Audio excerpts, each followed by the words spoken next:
Il y a pas mal de gens en fait qui organisent des brunchs, brunch de tout. Brunch de, peut-être on va te dire, brunch des BT. Les BT c'est une ethnie en Côte d'Ivoire. Je ne sais pas si vous connaissez. Oui. Voilà. Brunch des BT. Ça devient en fait finalement des moyens de se retrouver par communauté. Ils ont fait encore brunch, je crois, des Sénoufos, c'est une autre ethnie du Nord. Et brunch de, voilà, des tenues traditionnelles à Caen, brunch à Caen. Ça c'est un peu, on va dire, le concept qui s'est fait en premier et tout le monde a commencé à être inspiré par ça. Donc le brunch, c'est pas quelque chose de nouveau. Vous connaissez, tout le monde connaît le brunch, c'est pas quelque chose de nouveau. Voilà. Ça existe déjà. Donc personne ne peut dire, voilà, j'ai créé ce qu'on appelle brunch. Ou bien aller protéger le brunch à la propriété intellectuelle. Je vous ai expliqué en fait tout à l'heure ce que vous avez comme droit au niveau de la propriété intellectuelle et comment est-ce que ça doit se faire pour pouvoir avoir, pour bénéficier d'une protection au niveau de l'OAPI. D'accord, je vous ai expliqué ça déjà. Donc là, personne ne peut dire c'est moi qui ai inventé le brunch. Ça, vraiment, excusez-moi.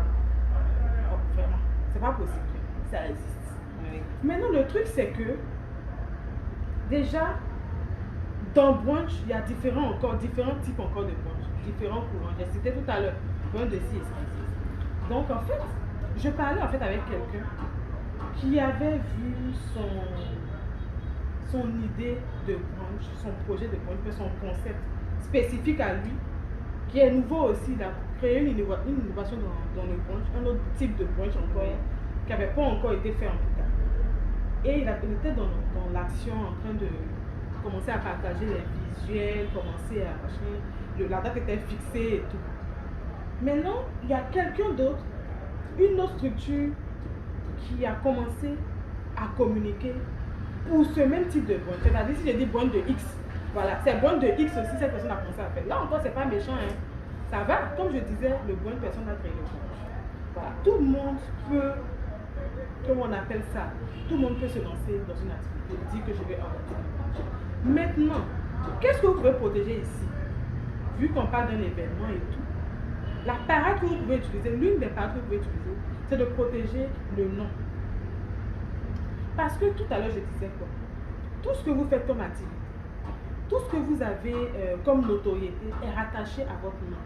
C'est le nom qu'on écoute, quand on cite le nom, on dit ah oui, je connais, elle fait dans ci et ça. Le nom, et si on va plus loin, l'identité visuelle, les couleurs.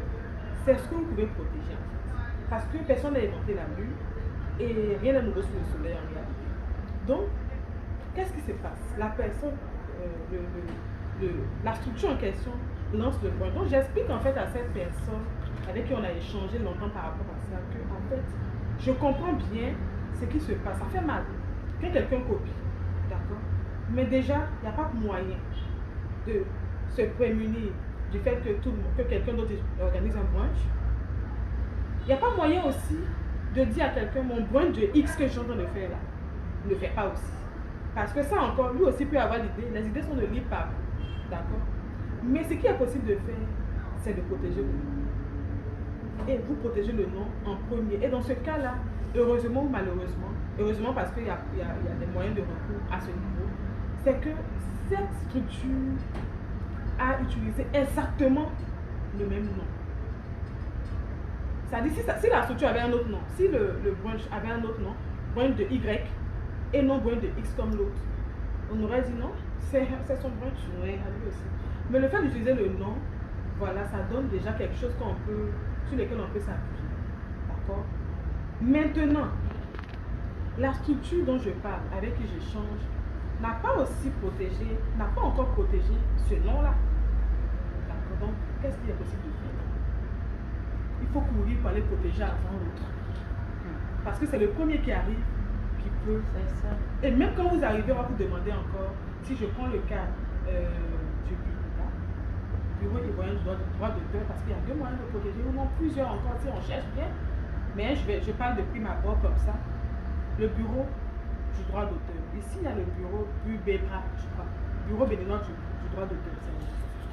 Donc, vous protégez en fait le droit d'auteur sur le nom que vous avez pour votre concept. D'accord? L'événement, son nom et tout le tralala qui va avec. Mais là-bas, on va vous demander qu'est-ce qui prouve que c'est vous en premier? Est-ce qu'il y a des preuves d'antériorité En théorie, en fait, c'est le fait d'être avant l'autre. Même si vous n'avez pas protégé tous les deux, toi qui viens protéger là, qu'est-ce qui prouve que quand même tu es un dénoncé sur la tribune? Ça sera maintenant peut-être des mails que vous avez échangés, ou bien, je sais pas, des messages. Peut-être, je disais comme ça, il y a la page Facebook aussi qui a été créée, peut-être sa date, etc. Donc ça, c'est de petites parades comme ça. On regarde un peu pour voir s'il y a des éléments qu'on peut utiliser pour dire, voilà, je suis à... Si je prends le cas de Bano, quelqu'un s'appelle Bano, exactement. Quelqu'un s'appelle Bano et fait la même chose. Accessoires, ethniques, vêtements et tout. Qu'est-ce qui se passe? C'est la même chose. On va regarder un peu. Si c'est au niveau du droit d'auteur, on va regarder voilà, tout ça. Mais quand on se retrouve du côté de la propriété intellectuelle, droit d'auteur, ça fait partie de la propriété intellectuelle. Hein. Voilà. Mais là, c'est une autre branche de la propriété intellectuelle. La propriété industrielle, ça c'est la seconde branche qui concerne maintenant protection de marques, non commerciaux, brevets, ce qu'on a dit tout à l'heure.